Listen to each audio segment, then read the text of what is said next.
Well, Dr. Howard, welcome to this interview session. I'm delighted to have you here and delighted that you were willing to talk with us.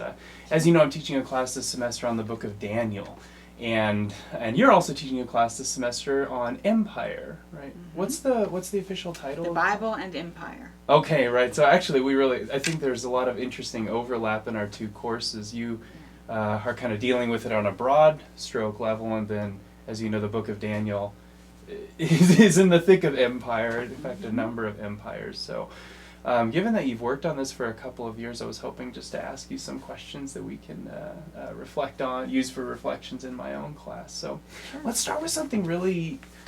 I think the question is simple, but I'm not sure if the answer is really that simple. What is empire? Yeah, I think it is a very complicated answer, but I think, first of all, most fundamentally, there is a central power, which historically has been a nation state of some kind, that has annexed and has power over diverse peoples and territories. Mm-hmm. So one sort of centralized, smaller group ruling over many diverse others. Yeah. I think that that the empire doesn't have to be a nation state anymore. I think that's one trajectory for discussion. But no matter what, I think empires operate on extraction. This is a term that I got from an article by John Berquist, and I just love it because I think it really captures how empires work. And John Burke was being a biblical scholar. Yes. Who works in the Persian period. And does some apocalypticism. sociological approaches. So that empires extract resources of all kinds from those territories that they are taking over. And so in order to sustain themselves, empires have to keep extracting. So if you think in concentric circles, say, and you've got the empire in the middle and they've taken over one sort of level of territory, well, to maintain control over that territory, they need armies. They need food for the armies. They need resources for the center so in order to get that, they got to go out and get some more territory because now we've got more people, and so we need more food and we need more armies. And it's sort of self-perpetuating. It's always growing. So it's not just about material goods then. There are other sorts of things that the beast might be Oh, devouring. absolutely. I mean, I think actually we can go to 1 Samuel 8 for a wonderful summary of how an empire works, because when the people ask for a king, and Samuel says, this is what a king will do, a king will take, right? And I think it's about 10 uses of that verb, take, or take a tenth. And so take your crops, take your material goods, but also take your sons to be in his armies, to take your daughters to be bakers and cook. I mean, lots of taking. Natural resources, human resources. So there's almost no limit to what the empire might desire or take from people. Wow, that's interesting. And I guess when you think about this idea of empire, what are some of the iconic images, I guess ancient and modern, that come into your own mind when you think about empire? I think of Rome, first of all, the sort of Colosseum and the arch. I mean, the arch from, the Roman Empire gave us, right? Yes. The arch. Not the golden arches. Sometimes people, right. Although it's another kind of empire. A student in my class who has a degree in political science talks about the empire of the golden arches, or the soft empire or something. I forget the exact phrase he uses, but yes. Oh, that's remarkable. That's quite an empire. But that we could call that a benefit or sort of a byproduct of empire. Architecture, culture, a lot of music and literature has come out of empires. And so that gets at a question, is an empire. I have been defining an empire as sort of fundamentally a bad thing, this extraction. Right. Can the benefits ever outweigh the negatives? I don't think so. But coming back to other icons, I think about the British Empire for sure. The sun never set on the British Empire. That it would have territories all the way around the world. And of course, I think of Star Wars. I Right. think that's the Right. popular culture, Mm. the Empire, these days. Yeah. Well, and that's interesting because I was just watching a documentary on Star Wars at the History Channel, and they had a number of religious studies people and even classically trained scholars who work on mythology and art, and they were talking about some of the political resonances at the time in which the film was made, and the way that the empire seems to be depicted not just as empire in general, but as communism. In fact, so that it in some ways it reflects the threat of communism, where you have this kind of monolithic people. All the troopers dress alike, all the military people. So you have kind of, and they all speak with these accents, with kind of almost a British type accent. Most of the figures do. But on the rebellion side, you have kind of this motley crew of people who are quite diverse and fighting for democracy. And so I don't know. They made those connections. I don't know. And Han, and Lando Calrissian. I can see it. Right.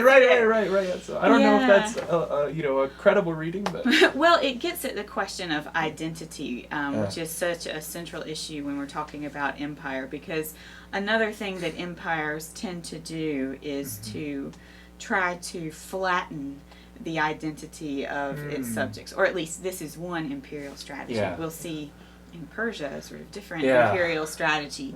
But certainly if we're talking about, say, the British Empire, I mean, there was this sense that a civilized person knows English and wears wool suits, three-piece suits, and is a Christian.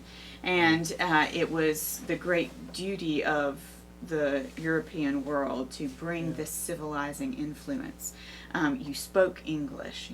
Or if we think about the boarding schools for Native Americans that were started by Christian missionaries in this country in the 19th century, where assimilation was the complete program. You wouldn't speak your native language, you wouldn't be around your parents because they would not be quote-unquote civilized. And so empire, I think, in many manifestations tries to sort of flatten and say we have an idea of what it means to be the right kind of citizen of this empire, or the right kind of person, and we're going to try to make everybody be like that. So maybe the Persian model then is kind of the exception that proves the rule, in the sense that they recognize that this may be a tendency of previous empires, and maybe the Babylonian and Neo-Assyrian, but then they attempt to do something a little bit different, utilize a different strategy. Yeah, they let you keep your religion, let you keep your mode of dress, but they won't let you keep your money or your crops or your people. I mean, that's the Hebrew Bible gives this very beneficent picture of the Persian Empire, but they were just as good at torturing people as any other empire too. I think that's always really important to remember. Yeah. Thank you. That's great. Okay, this is kind of a longer question, so let me read it out and then you can respond to whatever part you think is appropriate. In its American form, democracy promises its adherents a voice in government, taxation with representation, a Bill of Rights, and checks and balances that prevent, at least in their intention, any one branch of government from overstepping its authority. What's more, this government is linked to a free market, which also promises equal access to the meritocratic ladder by which anyone, or so it claims, can climb the ladder. With such a remarkable system, Cameron, are we not free from empire today? What do you think? So we being people in the United States? Yes, we should qualify the we. So and maybe we could even expand it to say we who are within countries that adopt a form of democratic government. But maybe for simplicity's sake, the America. Big question. Well, it's a fascinating question, because the classical understanding of the nation state, that has this sort of sovereign rule and takes over other territories, that is very passé, right? I mean, we are post-colonial. The British Empire has been dismantled, at least in theory. Forces pulled out in the 60s, 70s, even 80s, and so we are supposed to be living in a post-colonial or post-imperial age.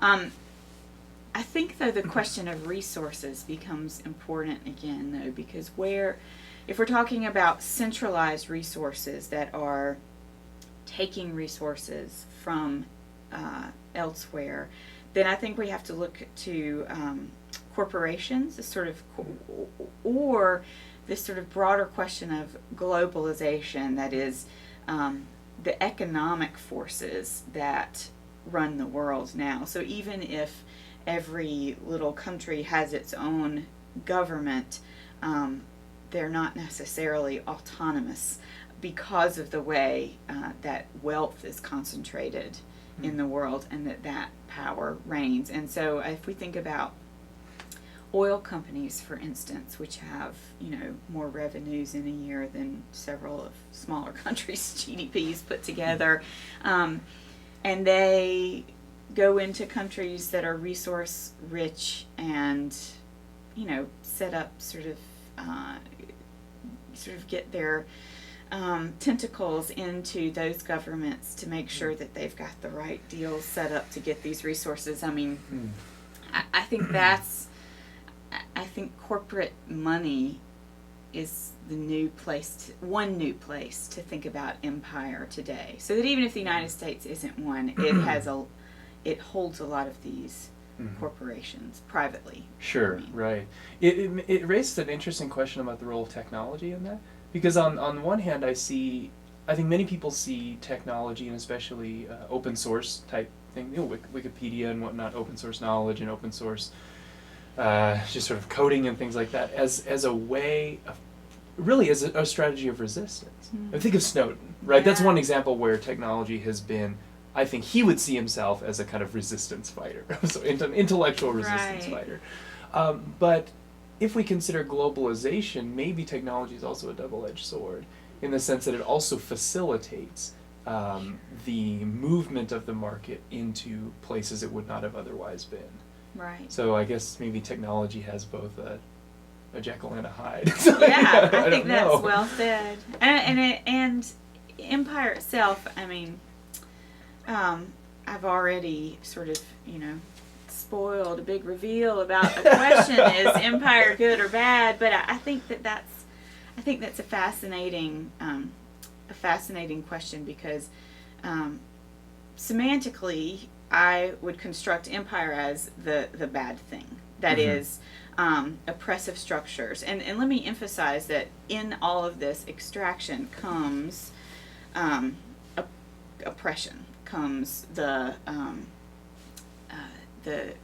we said sort of a wiping out of identity, or some people are made to work. Enslavement comes with empire. So we can see these kinds of oppressions of people who are other. So in the case of Europe, it's been people of European descent colonizing people who are brown and black and not white. I mean, not European. I mean, that race is a major factor in sort of who gets colonized. So I think I really want to emphasize that the way I'm defining empire is in an oppressive way. Now, if you want to get into the real sort of poli-sci and governmental questions, then sort of how do you have a government, a centralized government, that's not imperial? I don't know how to do that. I want to stick with the Bible, but I want to recognize that question is there. Well, it will be interesting later in this semester. The class will be reading Luther's work on the Two Kingdoms, which is a classic Lutheran text about how God acts in the world. How God acts on the one hand in the church through the Spirit and through the gospel, and then how God acts through the law in government. And this is, I think, the Shoah and the Holocaust and the rise of Nazi socialism really problematizes that whole argument, especially in its potential to produce quietism. And I think that probably was there. I don't know, I'm not a history of Germany of that period, so I can't say, but that's often claimed. And so it will be interesting as this class continues to think about, is that a useful Lutheran doctrine still? And how might the book of Daniel, which to my mind seems ambiguous on this issue. On the one hand, you have moments of resistance where you have Daniel as a figure who does kind of call the king to account in the sense of bringing the king to the point where he will acknowledge God as God Most High. But God has still put that king on the throne somehow. So there's this real ambiguity, and I think maybe the book's wrestling with those kinds of questions. Sure. How do we relate to, we can't use the term secular power, but I think you understand what I'm saying. How do we relate to, power that really is not of our religion and of our people, that's imperialistic. Yeah, and the kind of resistance strategies that colonized people take on are not always simply, I'm just going to go out and rebel against. I mean, when you're facing this monolithic force, a small group of people taking up arms is not going to defeat the empire's military. But how do you, as an individual, as a family, survive and try to hold on to some of that identity and the values you hold dearest? And sometimes that requires doing what the empire says with a sort of wink, and then finding ways to subvert that. But then when does winking at the empire doesn't stop the Shoah? I mean that there a moral imperative to do more, and how do you sort of discern where that is? Well, Dr. Howard, thank you so much for taking time to talk with us. I'm sure the students will appreciate it very much. My pleasure. Have a great day. Thanks, Cameron. That was fantastic. So much fun. Oh, that was fun. Gosh, we could